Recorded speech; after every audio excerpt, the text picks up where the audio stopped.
فلما رأى أيديهم لا تصل إليه نكرهم، پھر جب دیکھا کہ ان مہمانوں کے ہاتھ کھانے کی طرف نہیں بڑھتے تو انہیں مشتبہ سمجھا کہ یہ تو کوئی مشکوک معاملہ ہے، لگتا ہے اچھے ارادے سے نہیں آئے، کیونکہ جو مہمان پانی نہ پیے، کھانا نہ کھائے اور مہمانی قبول کرنے سے انکار کر دے، پھر وہ اچھے ارادے سے تو نہیں آیا ہوتا.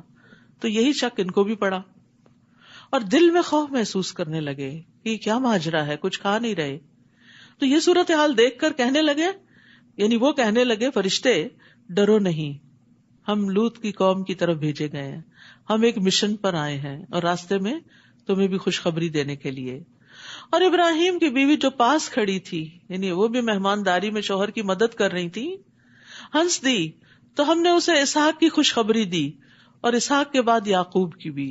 یعنی وہ ٹینشن ختم ہوئی کیونکہ برے ارادے سے نہیں آئے، تو جب انہوں نے بتایا کہ نہیں ہم کہیں اور جانے والے ہیں تو وہ ریلیکس ہو گئی اور اس کے ساتھ ہی انہیں بچے کی خوشخبری دی.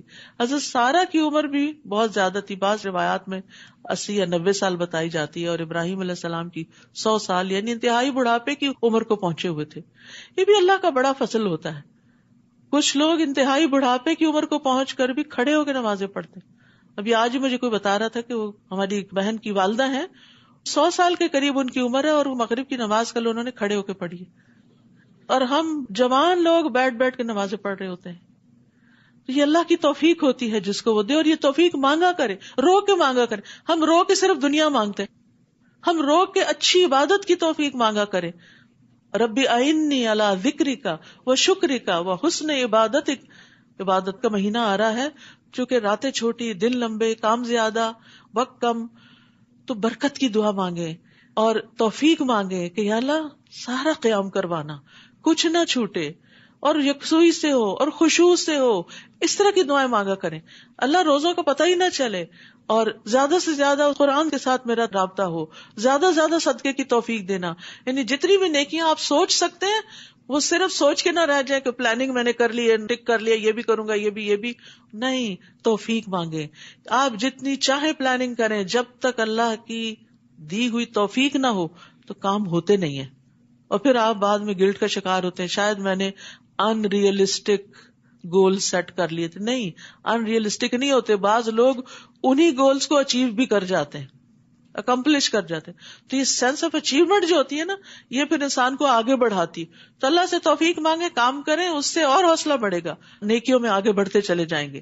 ہمت نہ ہاریں. ایسے لوگوں کی باتوں پہ کوئی دھیان نہ دیں جو اپنے مسئلے مسائل بتاتے رہیں کہ عبادت نہیں ہوتی، یہ نہیں ہوتا، وہ نہیں ہوتا. سنی انسنی کر دیں، کیونکہ انسان دوسروں کی باتوں سے، پروپیگنڈے سے متاثر بھی ہو جاتا ہے. تو ان لوگوں کو اپنی مثال بنائیں جو آپ سے آگے ہیں عبادات میں. تو اللہ سبحانہ تعالیٰ جسے چاہے بڑھاپے میں اولاد دے سکتا ہے، اس کے لیے کیا مشکل ہے، اور ہمت بھی دے دیتا ہے. ایک بوڑھی عورت بچہ پیدا کرے، یہ ہمت کی بات ہے نا. اس زمانے میں تو کوئی سی سیکشن بھی نہیں ہوتے تھے، نیچرل برتھ تھی. وہ بولی اے ہے کیا میں بچہ جنوں گی جبکہ میں خود بھی بوڑھیا ہوں اور میرا خاوند بھی بوڑھا ہے، یہ تو بڑی عجیب بات ہوگی. ان ھذا لشیء عجیب. قالوا اتعجبین من امر اللہ رحمت اللہ وبرکاتہ علیکم اہل البیت انہ حمید مجید. فرشتے کہنے لگے کیا تم اللہ کے حکم سے تعجب کرتی ہو، اس پہ حیرت زدہ ہو؟ اے اہل بیت نبوت، تم پر اللہ کی رحمت اور برکتیں ہوں، بلا شبہ وہ قابل تعریف اور بڑی شان والا ہے. پھر جب ابراہیم علیہ السلام سے خوف دور ہو گیا اور اسے خوشخبری مل گئی تو وہ قوم لوط کے بارے میں ہم سے جھگڑنے لگے. اللہ اکبر، کس درجے کی خیر خواہی تھی اور کیسا غم تھا لوگوں کا ابراہیم علیہ السلام کے دل میں. بیک وقت دو طرح کی خبریں ہیں، ایک اچھی خبر ہے، ایک بری خبر ہے. ابراہیم علیہ السلام اچھی خبر کو اچھے طریقے سے قبول کر کے پھر دوسری بات کی فکر کرنے لگتے ہیں. ہم ہوں ایسے موقع پر تو کیا کریں، لوگ جائیں جہنم میں، ہمیں تو اس وقت اپنی پارٹی کرنی چاہیے، بہت بڑی خوشی کی خبر ملی ہے. نہیں، انسانوں کے اوپر آنے والی تکلیف کا احساس کر کے اللہ تعالیٰ سے جھگڑ رہے ہیں. یجادلنا فی قوم لوط. جھگڑا کیا تھا؟ اللہ نہیں، عذاب نہیں دینا، ان کو اور مہلت دے، ان کو ہدایت دے. ان ابراہیم لحلیم اواہ منیب. بلا شبہ ابراہیم بڑے بردبار، نرم دل اور رجوع کرنے والے تھے، ہر چیز میں اللہ کی طرف پلٹتے تھے. کیسی خیر خواہی. ایسے لوگوں کو اللہ چن لیتا ہے. وہ اپنے مخالفین کے لیے منکرین کے لیے بد دعائیں نہیں کرتے، وہ ان کے لیے آخری وقت تک خیر ہی چاہتے ہیں. تو حلیم وہ شخص ہوتا ہے جو غصہ نہیں کرتا اور دوسرے کے قصور پہ اس کو پکڑتا نہیں. اگر کسی سے غلطی ہو تو ہم اس کو ایک دفعہ تو کال کر کے بتانا ہی چاہتے ہیں کہ تم نے غلط کیا، پیچھے ہی پڑ جاتے اور پھر دلیلیں مانگتے ہیں، دلیل دیں، ان کو بتائیں تاکہ یہ اپنی غلطی سے باز آئیں.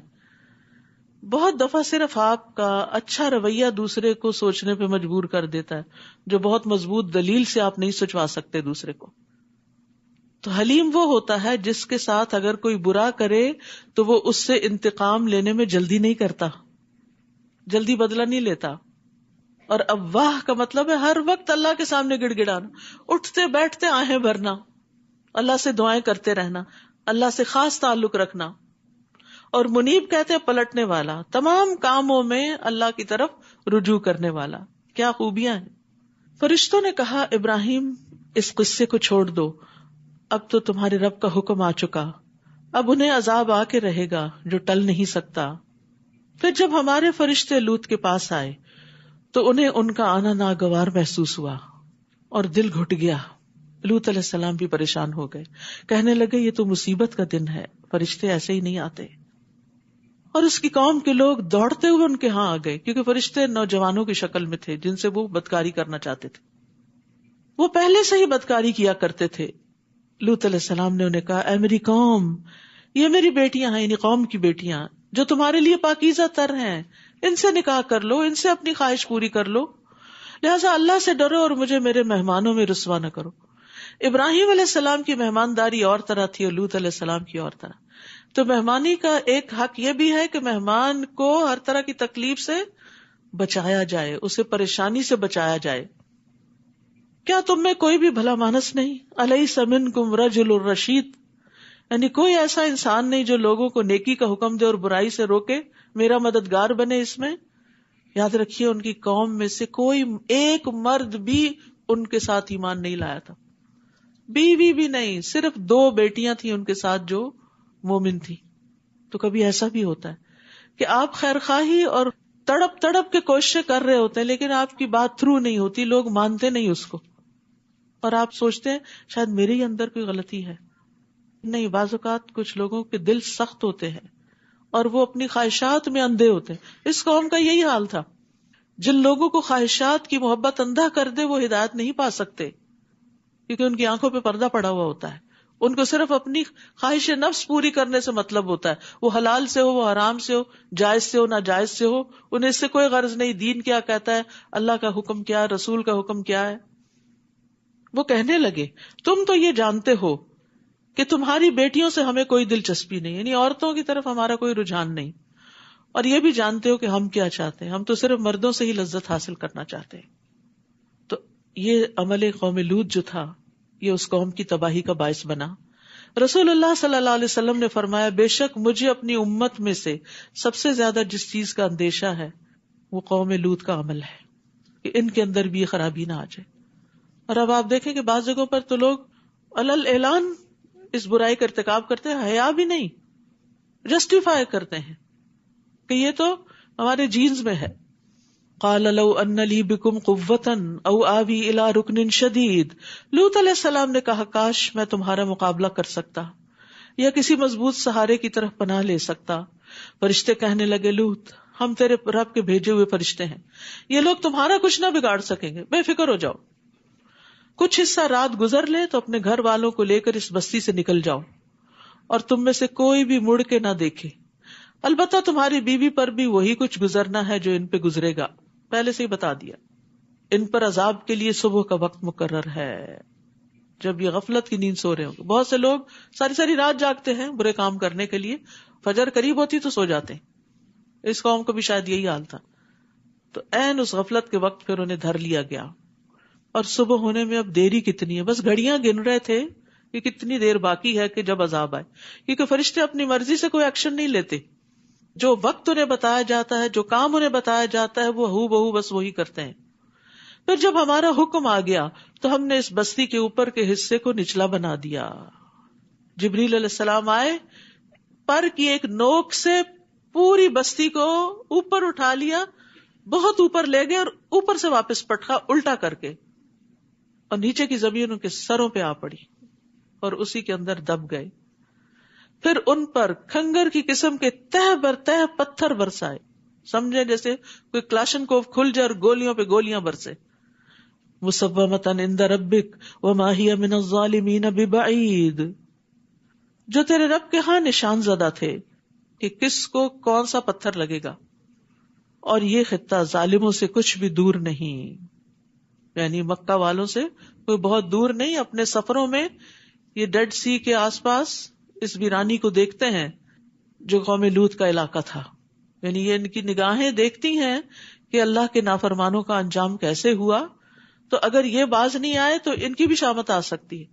یہ سارے واقعات دراصل مکہ والوں کو سنائے جا رہے تھے کہ پچھلی قوموں کے واقعات سے عبرت حاصل کرو، اور نبی صلی اللہ علیہ وسلم کو سنائے جا رہے تھے کہ آپ ان پیغمبروں کی کامیابی کو دیکھ کر صبر کریں، مشکل وقت گزر جائے گا، بالآخر اللہ کی مدد آپ ہی کے ساتھ ہے.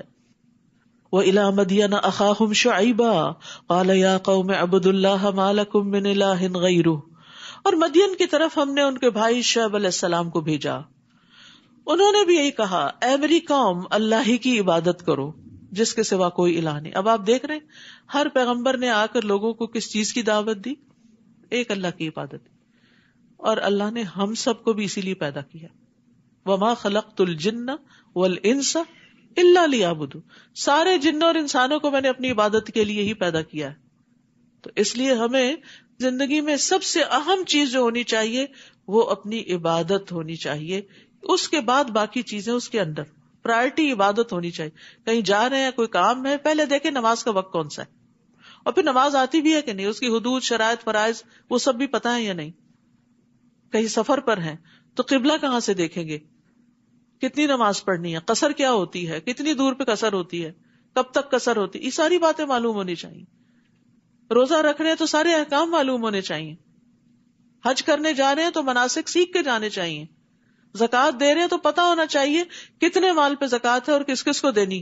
یہ باتیں ہمارے عوام الناس کو بھی جو فارمل شکل کی عبادات ہیں ان کے بارے میں نہیں پتا. پھر انسانوں کے حقوق تو ایک لمبا حصہ ہے. صرف اپنا حق پتا ہے ہمارے ساتھ کون کون زیادتی کرتا ہے، اور اسی کا رونا روتے رہتے ہیں. اور ہم دوسرے کا حق کہاں نہیں دیتے اس کی فکر نہیں کرتے. جبکہ ہم سے یہ نہیں پوچھا جائے گا کہ تمہیں کون سا حق نہیں ملا، ہم سے یہ پوچھا جائے گا کہ تم نے کیا کیا. اور دوسرے کی زیادتی، دوسرے سے اس کا سوال اور حساب ہوگا. اسی طرح عبادت کے حکم کے علاوہ پیغمبروں نے اپنی قوم کو جو ان کے اندر خاص قسم کی اخلاقی برائیاں یا خرابیاں تھیں ان کی اصلاح کی طرف بھی متوجہ کیا. جیسے شعیب علیہ السلام نے اپنی قوم سے کہا، اور ناپ اور تول میں کمی نہ کرو، میں تمہیں خوشحال دیکھ رہا ہوں. بزنس کمیونٹی تھی یہ، اور مجھے ڈر ہے کہ تم پر ایسا عذاب آئے گا جو تمہیں ہر طرف سے گھیر لے گا. تو ایک عبادت اور دوسرے دنیاوی معاملات میں فیئر ڈیلنگ. اور اے قوم، ناپ اور تول کو انصاف کے ساتھ پورا کیا کرو، اور لوگوں کو ان کی اشیاء کم نہ دیا کرو، نہ تول کے کم نہ گن کے کم. اور زمین میں فساد نہ پھیلاتے پھرو. فساد پھیلتا ہے ظلم سے، جب کسی صاحب حق کو اس کا حق نہیں ملتا. تو جب ناپ تول میں کمی کرو گے، جن کے حق میں کمی ہو رہی ہے وہ پھر جوابی انتقامی کاروائیاں کریں گے اور لڑائی جھگڑے فساد شروع ہوں گے. تمہارے لیے اللہ کی دی ہوئی بچت ہی بہتر ہے. یعنی ایک جینوئن پروفٹ جو ہے وہی کافی ہے اگر تم مومن ہو، اور میں تم پر کوئی محافظ تو نہیں. اس سے پتہ چلتا ہے کہ کسی بھی تجارت کے کام میں ایسا نفع حاصل کرنا کہ جو حق نہ بنتا ہو درست نہیں. یعنی اللہ نے جو مال تمہارے لیے انصاف کے ساتھ حقوق ادا کرنے کے بعد باقی چھوڑا ہے وہ تمہارے لیے بہتر ہے، بابرکت ہوگا چاہے تھوڑا بھی ہوگا، بجائے اس کے کہ تم کسی پر ظلم کر کے ناحق مال حاصل کرو. لیکن انسان مال کی محبت میں ایسے گرفتار ہے کہ اس کو جب مال ملتا ہے تو وہ نہیں سوچتا کہ یہ جائز طریقے سے آیا ہے یا ناجائز طریقے سے. قیامت کے دن بھی ابن آدم سے جو سوال کیے جائیں گے ان میں سے ایک سوال یہ کہ مال کہاں سے آیا، انکم کا سورس کیا تھا، اور خرچ کہاں کیا. ایک آڈٹ تو دنیا میں ہوتا ہے نا، اور ایک وہاں بھی ہونے والا ہے. نبی صلی اللہ علیہ وسلم نے فرمایا، ابن آدم دو چیزوں کو ناپسند کرتا ہے، موت کو، حالانکہ وہ مومن کے لیے فتنوں سے بہتر ہے، اور مال کی قلت کو، یعنی تھوڑا مال ہو تو راضی نہیں ہوتا، حالانکہ مال کی قلت حساب کتاب میں کمی کا باعث ہے. تھوڑا ہے تو حساب کتاب بھی کم ہے، لیکن ہم ہمیشہ تھوڑے پہ پریشان ہی ہوتے ہیں. اسی لیے ایک روایت میں آتا ہے کہ جو غریب لوگ ہوں گے وہ جنت میں 500 سال نصف دن پہلے چلے جائیں گے، ان کا حساب کتاب ہی نہیں. جن کے پاس جتنا زیادہ اتنا حساب کتاب زیادہ. وہ کہنے لگے اے شعیب، کیا تمہاری نماز تمہیں یہی سکھاتی ہے؟ اب نماز کا تانا یہ اس دور سے ہے کہ ہم ان معبودوں کو چھوڑ دیں جنہیں ہمارے آباء و اجداد پوجتے آئے ہیں، یا جسے ہم چاہیں یا جیسے ہم چاہتے ہیں اپنے اموال میں تصرف کرنا چھوڑ دیں. یعنی تم کہتے ہو ایک اللہ کی عبادت کرو تو ہمارے معبودوں کا پھر کیا ہوگا؟ تم کہتے ہو کہ مال میں دھوکہ دہی نہ کرو اور فیئر ڈیلنگ کرو، پھر ہمارا نفع کہاں ہوگا؟ تم تو بڑے بردبار اور بھلے مانس آدمی تھے، تم تو بڑے اچھے ویل ایجوکیٹڈ اور ایک نوبل پرسن تھے، تمہیں کیا ہو گیا مولوی بن گئے اور اس طرح کی نصیحتیں کرنے لگے ہو؟ آج بھی جو شخص یہ دو باتیں کرے اس کو اسی طرح کے تانے دیے جاتے ہیں. قال یا قوم ارأیتم ان کنت علی بینۃ من ربی ورزقنی منہ رزقا حسنا. شعیب علیہ السلام نے کہا میری قوم بھلا دیکھو، اگر میں اپنے رب کی طرف سے ایک واضح دلیل پر ہوں اور مجھے اللہ نے اچھا رزق بھی عطا کیا ہو تو میں تمہارا ساتھ کیسے دے سکتا ہوں؟ یعنی نبی بھی ہوں اور اللہ کا رزق بھی رکھتا ہوں تو تمہارے پیچھے کیوں چلوں؟ دین بھی ہے دنیا بھی ہے تو مجھے تمہاری بات ماننے کی کیا ضرورت ہے؟ میں نہیں چاہتا کہ جس بات سے تمہیں منع کرتا ہوں خود ہی اس کی خلاف ورزی کرنے لگوں. میں تو جہاں تک ہو سکے اصلاح ہی چاہتا ہوں. پیغمبر اصلاح کرنے کے لیے آتے ہیں اور مجھے توفیق نصیب ہونا تو اللہ ہی کے فضل سے ہے. میں اسی پر بھروسہ کرتا ہوں اور اسی کی طرف رجوع کرتا ہوں. تو پیغمبر بھی یہ بات جانتے ہیں کہ کوشش تو کرنی ہے لیکن توفیق اللہ کی طرف سے ہوگی اور اس کے لیے اللہ پر بھروسہ کرنا ہوگا، اپنے اوپر نہیں، اسباب پر نہیں. اور اے میری قوم، میری مخالفت تمہیں اس بات پر برانگیختہ نہ کر دے کہ تمہیں ویسی ہی مصیبت پہنچ جائے جیسی قوم نوح، قوم ہود اور قوم صالح کو پہنچی، اور قوم لوط کا علاقہ تو تم سے کچھ دور بھی نہیں. تو ہر پیغمبر نے اپنے سے پچھلے پیغمبروں کے حالات اور واقعات سے اپنے قوم کو نصیحت کی، اور یہ بھی تبلیغ کا بڑا اچھا طریقہ ہوتا ہے، قصے سنا کر واقعات کے ذریعے لوگوں کو صحیح اور غلط کی پہچان کروائی جائے. دوسرے لوگوں کی زندگی ہمارے لیے یا اچھا نمونہ ہوتی ہے فالو کرنے کے لیے، یا پھر عبرت کا نمونہ ہوتی. جنہوں نے اچھا کیا ان کی اچھائیاں ہمیں انسپریشن دیتی ہیں، ہم انسپائر ہوتے ہیں ان سے، اور جنہوں نے برا کیا ان کے برے انجام سے پھر انسان ڈر کے برائی چھوڑ سکتا ہے. اور یہ انسانی نفسیات کے بہت قریب چیز ہوتی ہے. وَاسْتَغْفِرُوا رَبَّكُمْ. اور اس میں آپ دیکھیے کہ بچوں کی جب آپ بچپن سے تربیت کرنے لگے تو ان کو کہانیاں سنائیں، اور اوتھینٹک کہانیاں جو قرآن و سنت سے ثابت ہیں، تاکہ سچ کی قبولیت ان کے اندر آئے. کیونکہ جو جھوٹ ہوتا ہے نا اس کی برکت نہیں ہوتی. وقتی طور پہ انسان بڑا متاثر ہوتا ہے لیکن بعد میں باطل جو ہوتا ہے وہ زائل ہو جاتا ہے، حق ہی صرف جمتا ہے. تو حق چاہے تھوڑا بھی ہونا وہ کافی ہوتا ہے. مجھے اچھی طرح یاد ہے کہ جب میں بہت ہی چھوٹی تھی میرے والد ہمیں رات کو سونے سے پہلے لازماً آدم علیہ السلام کا قصہ، نوح علیہ السلام کا، اور وہ ایک بالکل ساری دنیا سے جیسے کٹ کے خاموشی کا وقت ہوتا ہے رات کا وقت، اور اس وقت ہم لوگ چھت پہ سویا کرتے تھے اور ستارے نظر آتے تھے اور کہانیاں سنتے سنتے سوتے تھے. تو وہ چیزیں جو دل میں بیٹھی ابتدائی سالوں میں وہ آج تک محسوس ہوتی ہیں، اور اب بھی میں جب یہ واقعات پڑھتی ہوں تو مجھے وہ چیزیں فلیش بیک کرتی ہیں. تو بچوں کو کہانیاں سنائیں پیغمبروں کی، اور پیغمبروں کے بعد صحابہ کرام کی، اور پھر تابعین اور امت کے جو بھی بڑے بڑے لوگ گزرے. کیونکہ آگے یوسف علیہ السلام کا قصہ آ رہا ہے، فقصص القصص، ان کے سامنے قصہ بیان کیجئے. تو واقعات کے ذریعے انسان کو بڑی عبرت حاصل ہوتی ہے، انسان دوسروں سے سبق لیتا ہے. وَاسْتَغْفِرُوا رَبَّكُمْ. نوح علیہ السلام نے اپنی قوم کو استغفار کے لیے کہا، ہود علیہ السلام نے کہا، اور یہ بھی اپنی قوم کو استغفار کی دعوت دیتے ہیں. وَاسْتَغْفِرُوا رَبَّكُمْ ثُمَّ تُوبُوا إِلَيْهِ إِنَّ رَبِّي رَحِيمٌ وَدُودٌ. اور اپنے رب سے معافی مانگو اور اسی کے آگے توبہ کرو، میرا رب یقیناً رحم کرنے والا اور اپنی مخلوق سے محبت کرنے والا ہے. ودود. وہ کہنے لگے شعیب تمہاری اکثر باتوں کی تو ہمیں سمجھ ہی نہیں آتی، دین کی سمجھ کے لیے دل کے دروازے کھولنا بڑا ضروری ہوتا ہے. افلا یتدبرون القرآن ام علی قلوب اقفالها.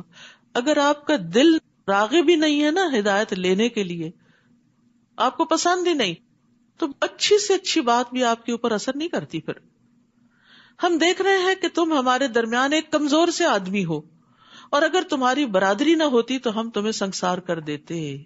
نبی صلی اللہ علیہ وسلم کو بھی کفار مکہ قریش میں سے ابو طالب کے ڈر سے ہی ان پر حملہ آور ہونے سے رکے ہوئے تھے. اور تم ایسے نہیں کہ جس کا ہم پر کوئی دباؤ ہو. شعیب نے کہا ہے میری قوم، کیا تم پر میری برادری کا دباؤ اللہ سے زیادہ ہے؟ وہ زیادہ بھاری ہے جسے تم نے بالکل پسے پش ڈال دیا. لوگوں سے ڈرتے ہو، اللہ سے نہیں ڈرتے. یہ جو کچھ تم کر رہے ہو میرا رب یقیناً اس کا احاطہ کیے ہوئے ہے. اے میری قوم، تم اپنے طریقے پر کام کیے جاؤ، میں اپنے طریقے پر کرتا رہوں گا. جلد ہی تمہیں معلوم ہو جائے گا کہ کس پر رسوا کرنے والا عذاب آتا ہے اور کون جھوٹا ہے. تم بھی انتظار کرو اور میں بھی تمہارے ساتھ منتظر ہوں. اب الٹیمیٹم دے دیا گیا، اب دن تھوڑے ہیں. پھر جب ہمارا حکم آ گیا تو ہم نے شعیب کو اور اس کے ساتھ جو ایمان لائے تھے انہیں اپنی مہربانی سے بچا لیا، اور جن لوگوں نے ظلم کیا تھا انہیں ایک سخت چنگھاڑ نے ایسا پکڑا کہ وہ اپنے گھروں میں اوندھے منہ پڑے کے پڑے رہ گئے. چنگھاڑ، چیخ سے مار دیے گئے. ایک خاص لیول کے بعد اگر شور ہو تو انسان بے ہوش ہونے لگتا، مرنے لگتا ہے. یعنی کتنا کمزور ہے انسان. کھانے کو نہ ملے تو مر سکتا ہے، یعنی ایک سرٹن اماؤنٹ آف ڈیز سو نہ پائے تو مر سکتا ہے. اسی طرح چیخ اس کو مارتی ہے، کوئی ایسی زہریلی گیس ہو تو وہ مار دیتی ہے. وہ اپنے گھروں میں اوندھے منہ پڑے کے پڑے رہ گئے، جیسے وہ کبھی آباد ہی نہ ہوئے تھے، کبھی بسے ہی نہ تھے. دیکھو اہل مدین پر ایسی ہی پھٹکار پڑی جیسے قوم سمود پر پڑی تھی. اور ہم نے موسیٰ کو اپنے معجزے اور سری سند نبوت دے کر فرعون اور اس کے درباریوں کی طرف بھیجا، تو انہوں نے فرعون کے حکم کی پیروی کی، حالانکہ فرعون کا حکم کچھ اچھا نہ تھا. وہ قیامت کے دن اپنی قوم کے آگے آگے چلے گا اور انہیں جہنم کے کنارے لا کھڑا کرے گا. یاد رکھیے، انسان دنیا میں جس کو فالو کرتا ہے قیامت کے دن بھی اسی کے پیچھے ہوگا. کتنی بری ہے وارد ہونے کی جگہ جہاں وہ وارد ہوں گے. ان لوگوں پر اس دنیا میں بھی لعنت پڑی اور قیامت کے دن بھی پڑے گی. کیسا برا انعام ہے جو انہیں دیا جائے گا. یہ ان بستیوں کی سرگزشت ہے جو ہم آپ سے بیان کر رہے ہیں. ان میں سے کچھ تو موجود ہیں اور کچھ اجڑ چکی ہیں. ہم نے ان پہ ظلم نہیں کیا تھا بلکہ انہوں نے خود ہی اپنے آپ پر ظلم کیا. پھر جب اللہ کا حکم یعنی عذاب آ گیا تو ان کے وہ معبود کچھ بھی کام نہ آئے جنہیں وہ اللہ کے سوا پکارا کرتے تھے، بلکہ ان معبودوں نے ان کی تباہی میں ہی کچھ اضافہ کیا. اور جب بھی آپ کا رب کسی ظالم بستی کو پکڑتا ہے تو اس کی گرفت ایسی ہی ہوتی ہے. بلا شبہ اس کی گرفت دکھ دینے والی اور سخت ہے. جو شخص آخرت کے عذاب سے ڈرے اس کے لیے بھی ان واقعات میں نشان عبرت ہے. وہ دن ایسا ہوگا جس میں سب لوگ اکٹھے کیے جائیں گے، اور اس دن جو کچھ ہوگا سب کی موجودگی میں ہوگا. اور ہم نے اس دن کو بس ایک معینہ مدت تک کے لیے ہی مؤخر کر رکھا ہے. یعنی دنیا میں اگر کسی کی پکڑ نہیں بھی آتی تو ایک دن تو پکڑ کا آنے ہی والا ہے. جب یہ دن آ جائے گا تو اللہ کے اذن کے بغیر کوئی شخص کلام بھی نہ کر سکے گا. پھر ان لوگوں میں کچھ بدبخت ہوں گے اور کچھ نیک بخت. تو جو بدبخت ہیں وہ جہنم میں داخل ہوں گے اور وہیں چیختے چلاتے رہیں گے. یعنی سانس لینا بھی چلانا ہوگا اور سانس خارج کرنا بھی دھاڑنا ہوگا، شہیق ہوگا. جہنمیوں کی آوازیں گدھے کی آواز کے مشابہ ہوں گی، انتہائی شدت کی آوازیں ہوں گی. جہنمی خون کے آنسو روئیں گے. رسول اللہ صلی اللہ علیہ وسلم نے فرمایا، بے شک جہنمی اتنا روئیں گے کہ اگر ان کے آنسوؤں میں کشتی چلا دی جائے تو چل پڑے.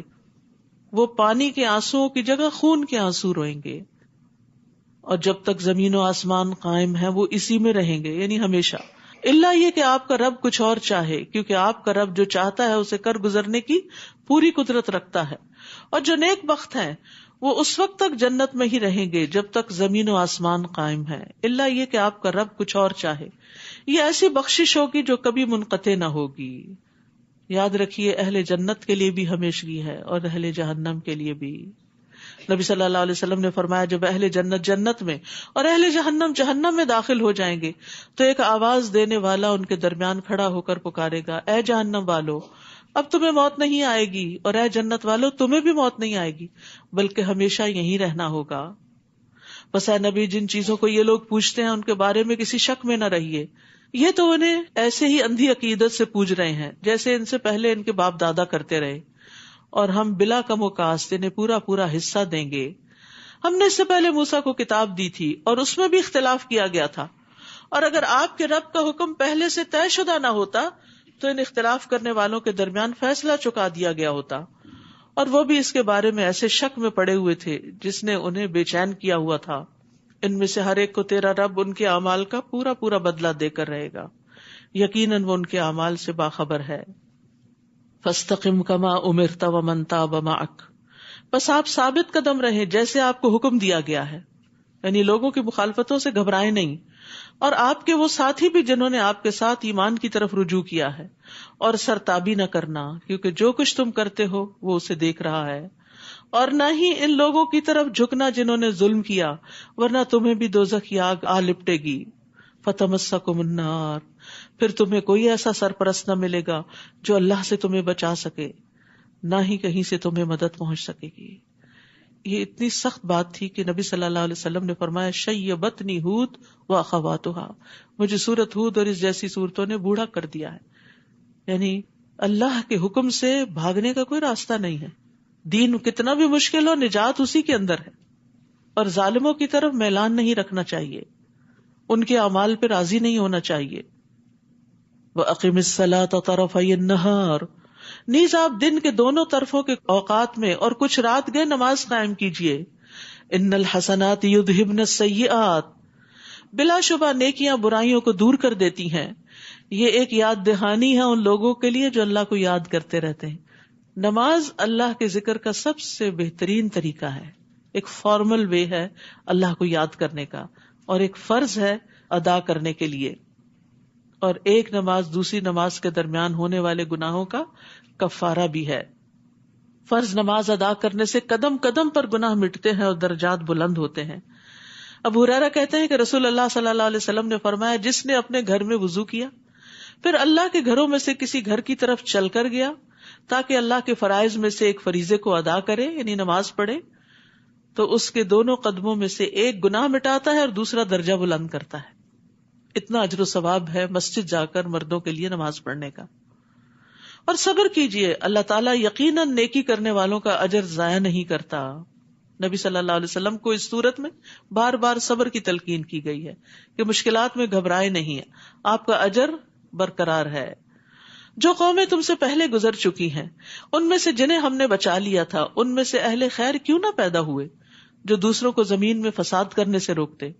یعنی ہر قوم کے اندر ایسے لوگ ہونے چاہیے جو برائیوں سے منع کریں، اگر کچھ ایسے تھے بھی تو وہ تھوڑے ہی تھے، اور جو ظالم تھے وہ اس عیش و عشرت کے پیچھے لگے رہے جو انہیں مہیا تھی، اور وہ مجرم بن کر ہی رہے۔ اور آپ کے رب کے یہ شایع نہیں کہ وہ بستیوں کو ناحق تباہ کر دے، حالانکہ وہاں کے باشندے اصلاح کرنے والے ہوں، اور اگر آپ کا رب چاہتا تو سب لوگوں کو ایک ہی امت بنائے رکھتا، مگر وہ اختلاف کرتے ہی رہیں گے، بجز ان لوگوں کے جن پر آپ کا رب رحم کر دے۔ اللہ نے تو انہیں پیدا ہی اس لیے کیا ہے کہ وہ اختلاف کرتے رہے، سب کو ایک دماغ نہیں دیا، سب کو ایک طرح کی سوچ نہیں دی، یہ نیچرل ہے ایک دوسرے کے ساتھ ڈفرینس آف اوپینین کا ہونا، لیکن اختلاف کو مخالفت نہیں بن جانا چاہیے۔ اور آپ کے رب کی بات پوری ہو گئی کہ میں دوزخ کو جنوں اور انسانوں سب سے بھر دوں گا، یعنی اگر وہ سب غلط راستے پر چلیں گے تو سب ہی پکڑ میں آ جائیں گے۔ اور ہم رسولوں کے حالات کی ایک ایک خبر آپ سے اس لیے بیان کرتے ہیں کہ اس کے ذریعے آپ کے دل کو مضبوط کر دیں، اور ان خبروں کے ذریعے آپ تک حق بات پہنچی اور ایمان لانے والوں کے لیے نصیحت اور یاد دہانی بھی ہو گئی۔ تو ان سارے واقعات کا مقصد اس آیت میں بتا دیا گیا کہ نبی صلی اللہ علیہ وسلم کا دل مضبوط ہو اور ایمان والوں کو نصیحت اور یاد دہانی ہو۔ تو یہ واقعات ایک بار نہیں، بار بار قرآن میں آتے ہیں، اور بار بار پڑھنا یاد دہانی کے لیے ہوتا ہے۔ اور جو لوگ ایمان نہیں لائے آپ ان سے کہیے تم اپنے طریقے پر عمل کرتے رہو، ہم بھی عمل کر رہے ہیں، وانتظروا انا منتظرون، اور تم بھی انتظار کرو، ہم بھی انتظار کرتے ہیں۔ اور آسمانوں اور زمین میں جو کچھ پوشیدہ ہے اللہ کے قبضہ قدرت میں ہے، سب چھپی ہوئی باتیں چیزیں جو بندوں کو نہیں پتا، کسی کو نہیں پتا، اس کو معلوم ہے، اور معاملات سب کے سب اسی کی طرف لوٹائے جاتے ہیں، لہٰذا آپ اسی کی عبادت کیجئے اور اسی پر بھروسہ کیجئے، اور جو کچھ تم کر رہے ہو آپ کا رب اس سے بے خبر نہیں۔ تو یہ تسلی دلانے والی بات ہے کہ نیکی چھوٹی سی بھی ہو تو رب اس کو خوب جانتا ہے۔